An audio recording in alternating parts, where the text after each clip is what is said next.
Welcome to all of you. Glimpses of India. This is chapter 7 from the first book, that is First Flight. There are three parts here: a baker from Goa, Kurj, tea from Assam. So today we will do first part, a baker from Goa. Before we start the chapter, first of all, we will discuss the title, Glimpses of India. As glimpses, it means that we will see the glimpse of India in the three chapters. First of all, we will see here about Goa, then another, that is Kurj in Karnataka, and third Assam, that is a tea country. So title is very unique. Our country is really very unique as we enjoy unity in diversity, having so many cultural background, all religious background, people from different states having different culture, different food habits, different uh, uniform, so many diversity, but after all we are all Indian. So this is a very unique title, Glimpses of India, and we will try to know some of the states here. So first of all, it is a baker from Goa. So let's start. A baker from Goa.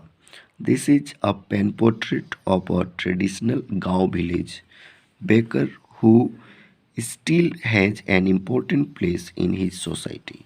तो ये एक तरह से pen portrait है, यानी लिखित explanation है traditional गांव का जो गोवा में है, जहाँ अभी भी जो पेडर्स हैं, जो बेकर्स हैं, वो अभी भी बेकरी का काम करते हैं, जबकि आज के मॉडर्न सोसाइटी में जो बेकरी है, जो पाव रोटी जिसको बोला जाता था, वो पूरी तरह से लुप्त हो चुका है। लेकिन अभी भी गोवा में आप जाएंगे तो आपको बेकर्स वहाँ मिल जाएंगे, भले ही वो उनके जो पूर्वज नहीं रहे, लेकिन उनके जो बच्चे हैं वो उनके प्रोफेशन को, जो बेकरी का जो प्रोफेशन है, व्यवसाय है, इसे उनके बच्चे बखूबी निभाते आए हैं। अभी भी आपको देखने को मिल जाएगा बहुत सारे bakers in Goa. So here writer remembers his childhood, अपने बचपन को याद करता है writer. Our elders are often hard reminiscing यानी दुख के साथ किसी चीज़ को याद करना, नॉस्टैल्जिकली यानी दुख के साथ याद करता है राइटर अपने बचपन के दिनों में, जब उनके बड़े लोग कहा करते थे या बड़े लोगों से वो सुना था about those good old Portuguese days, उन दिनों के बारे में जब पुर्तगीज लोग वहाँ पे रूल करते थे गोवा में, वहाँ जाके सेटल हो गए थे और वो वहीं पे रूल करते थे। The Portuguese and their famous loaves of bread, तो पुर्तगीज लोग जो थे वो फेमस थे उनके ब्रेड के लिए। They make the breads and they were famous for their breads. Those eaters of loaves might have vanished, but the makers are still there. तो ब्रेड जो खाने वाले हैं वो शायद अब नहीं है लोग, क्योंकि मार्केट में बहुत सारे अच्छे खाने के आइटम आ गए हैं, तो ब्रेड को अब कोई पसंद नहीं करता। फिर भी बनाने वाले तो अभी भी हैं, यानी बेकर्स अभी भी मिल जाएंगे आपको गोवा में। We still have amongst us the mixtures, the molders, tested furnaces still exists, यानी जिससे ब्रेड्स बनते थे वो मोल्डर्स, मिक्सचर्स, जिसमें से मैदा और आटा को जो मिलाया जाता था, वो सारा अभी भी वहाँ पे आपको देखने को मिल जाएंगे। यानी राइटर कह रहा है कि अभी भी वो जो कल्चर था बेकरी का, वो अभी भी वहाँ मौजूद है। Those age old time tested furnaces still exist. अभी भी वो जो जो फर्नेसेस होते हैं जिस पे ब्रेड बनाया जाता है, सेका जाता है, वो अभी भी वहाँ मौजूद है। The fire in the furnaces has not yet been extinguished. Writer कहता है कि आज भी वो जो कल्चर है, वो जो फर्नेस भट्ठी जिस पे ब्रेड बनता था, ब्रेड को सेका जाता था, वो आग अभी भी बुझा नहीं है। मतलब वो कल्चर अभी भी कहीं न कहीं गोवा में जिंदा है, अभी भी लोग ब्रेड बनाते हैं। द थर्ड and jingle of the traditional bakers bamboo heralding his arrival in the morning. तो उन जो जब वो आते थे बेकर्स, तो वो एक तरह का बम्बू का जो स्टिक होता था जिसको वो ज़मीन पे ज़ोर से पीटते थे, जिससे साउंड क्रिएट होता था। वो हेराल्डिंग साउंड होता था, यानी उसे पता चलता था कि बेकर आने वाला है। It was their arrival sound in the early morning every day. हर दिन सुबह। Can still be heard in some places. वो अभी भी सुना जा सकता है कहीं पे भी गोवा के गाँव में। May be the father is not alive but the son still carries on the family profession. हो सकता है जो बच्चे हो वो अब ना रहें, लेकिन राइटर कह रहा है कि शायद उनके जो पूर्वज यानी फादर शायद नहीं हैं, लेकिन उनके जो बच्चे हैं वो अभी भी ब्रेड को बनाते हैं और इस प्रोफेशन को अभी भी वो चला रहे हैं। अपने पूर्वजों का जो व्यवसाय है उसे वो समाप्त होने नहीं दिए हैं। This bakers are even today known as pader in Goa. तो ये जो बेकर्स हैं अभी भी गोवा में जाने जाते हैं पेडर के नाम से। दे आर कॉल्ड पेडर। During our childhood in Goa. तो राइटर याद करता है अपने बचपन को गोवा में। The baker used to be our friend, companion and guide. जो बेकर होते थे वो राइटर के लिए यानी बचपन में बच्चों के लिए गाइड, फ्रेंड, एक तरह से कंपेनियन होते थे, क्योंकि बच्चों के साथ वो एक अच्छा लगाव होता था। हर दिन सुबह शाम वो आते थे और बच्चों से बहुत ही ज़्यादा घुल मिल के बातें करते थे। He used to come at least twice a day, यानी प्रत्येक दिन जो बेकर होता था वो 2 बार आता था। Twice a day. Once when he set out in the morning on his selling round. सुबह में जब बेकर ब्रेड को बेचने के लिए जाता था, starting day in the morning, and then again when he return after emptying his huge basket.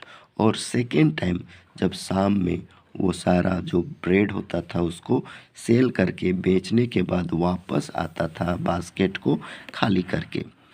The jingling third of his bamboo woke us up from sleep. तो जिंगलिंग साउंड जो होता था बम्बू स्टिक से, जिससे बच्चे सुबह सुबह जागते थे, उसी की आवाज़ से। Was and we ran to meet and greet him. और सारे बच्चे दौड़ के चले जाते थे बेकर को स्वागत करने के लिए। वाई वॉज इट सो, ऐसा क्यों होता था? Was it for the love of the loaf, क्या वो उस ब्रेड के लिए जाते थे? नॉट एट ऑल, नहीं, ऐसा नहीं था। The loaves were bought by some पास्किन्स और पास्टिन। जो ब्रेड्स होते थे वो बच्चों को नहीं दिया जाता था, वो पास्किन और पास्टिन के द्वारा, यानी किसी मेड सर्वेंट, घर के जो मेड सर्वेंट होते थे उनके द्वारा खरीदा जाता था। What we longed for were those bread bangles. बच्चों को तो जो पसंद था वो तो ब्रेड बैंगल्स था। लॉन्ग्ड, लॉन्ग्ड का मतलब यहाँ पे चाहना, बच्चे जो चाहते थे वो था bread bangles. Which we chose carefully, जो बच्चों को बहुत पसंद था। Sometimes it was sweet bread of special make, कभी कभी कुछ स्वीट्स होते थे ब्रेड जो स्पेशल होता था। The baker made his musical entry on the scene with the jang jang sound of his specially made bamboo staff. तो baker जब आता था तो एक तरह का म्यूजिकल साउंड क्रिएट होता था जैंग जैंग का। वो बम्बू स्टिक्स को ज़मीन पे पटकता था जिससे साउंड क्रिएट होता था। One and hand supported the basket on his head, एक हाथ में वो सिर पर रखा बास्केट को पकड़ता था, सपोर्ट देता था। And other bend the bamboo, और दूसरे हाथ से ज़मीन पर जो बम्बू स्टिक होता था उसको पटकता था ज़मीन पर। He would greet the lady of the house, और आके घर में जो लेडीज होती थी उनको ग्रीट करता था, उन्हें अच्छे से नमस्कार करके या स्वागत करता था गुड मॉर्निंग बोल के, with good morning. And then place his basket on the vertical bamboo, और फिर वो बास्केट जो होता था वो वर्टिकल एक कंटेनर होता था बम्बू का ही बना हुआ जिसके ऊपर वो बास्केट को रख देता था। Wickets would be pushed aside with a mild rebuke, और जो बच्चे होते थे चारों ओर से घेरे हुए उनको डांट कर भगा दिया जाता था। And the loaves would be delivered to the servant, और जो ब्रेड होता था वो सर्वेंट को दे दिया जाता था। But we would not give up, लेकिन बच्चे हार नहीं मानते थे। We would climb a bench और a parapet and peep into the basket, तो बच्चे क्या करते थे, किसी बेंच या पैरापेट कहीं पे ऊंची जगह पे खड़े हो जाते थे और झांकते थे, देखते थे। Sometimes I can still recall the typical fragrance of those lobes, writer अभी भी याद करता है वो फ्रेगरेंस, जो ब्रेड का जो स्मेल होता था, जो फ्रेगरेंस होता था वो बहुत ही डिफरेंट होता था जिसे राइटर अभी भी याद करता है। लॉब्स फॉर द एल्डर्स, बड़े लोगों के लिए जो बड़े लॉब्स होते थे ब्रेड का। And the bangles for the children, और छोटे बच्चों के लिए बेंगल्स होते थे, bread bangles. Then we did not even care to brush our teeth, उन दिनों बच्चे जो होते थे वो ब्रश करने का भी टेंशन नहीं लेते थे, राइटर ऐसा कह रहा है। और वॉश आवर माउथ प्रॉपरली, कोई ज़रूरी नहीं था ब्रश करने का बच्चों के लिए। एंड वाई शुड वी, और ऐसा हम क्यों करते, राइटर कह रहा है।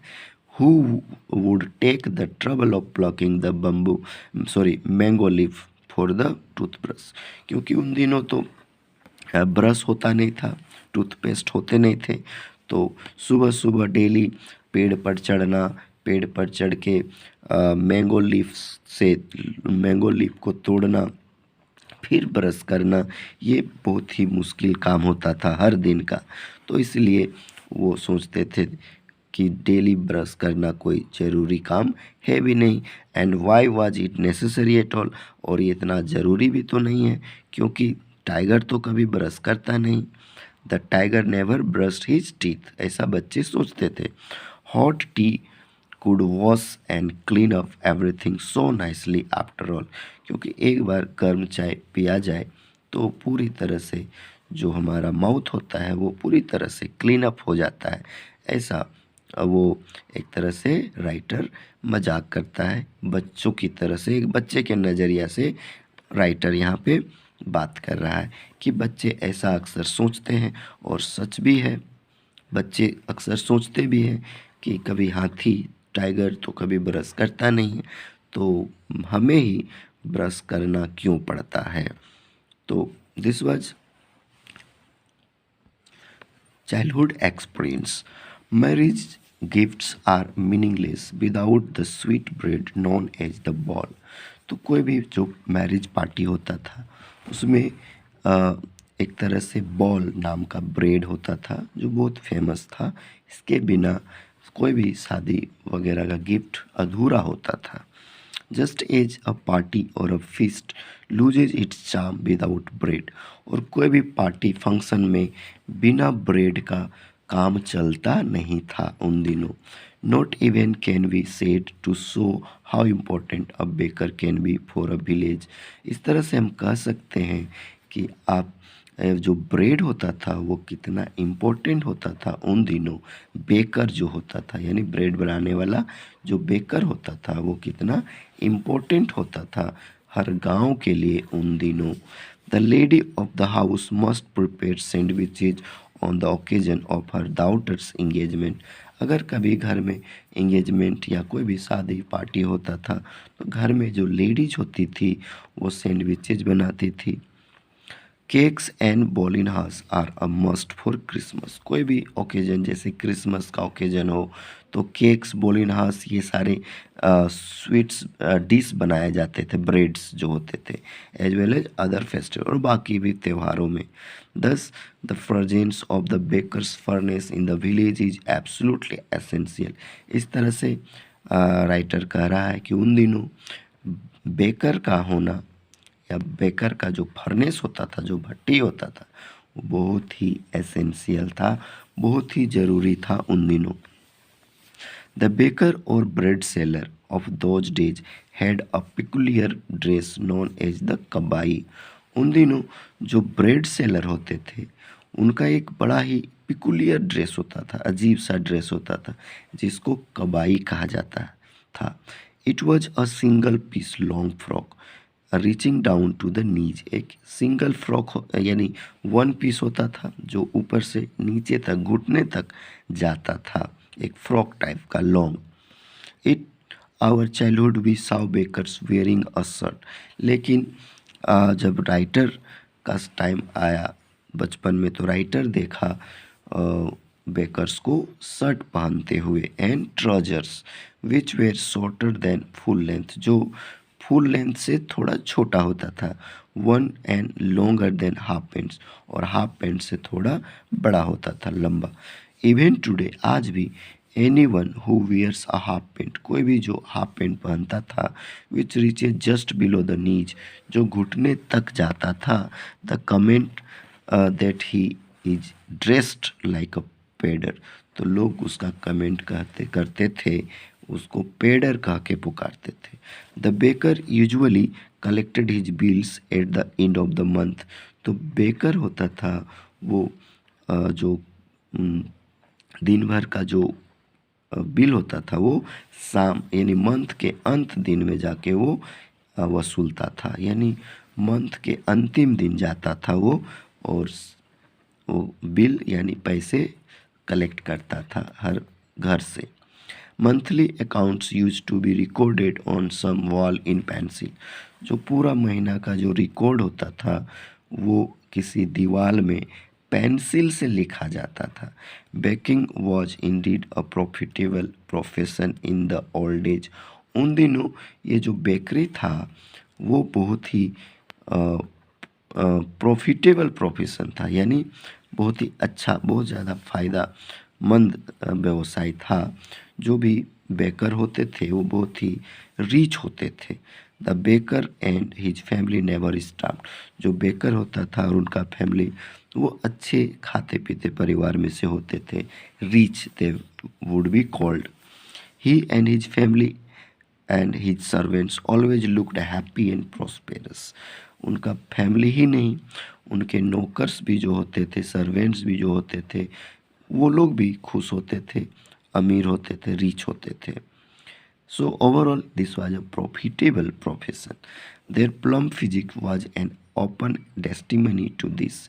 यानी जो बेकर होते थे वो दिखने में गोल मटोल होते थे, मोटे होते थे, फेट, जिससे पता चलता था कि वो कितना सुखी, संपन्न, कितना रिच फैमिलीज में से हैं।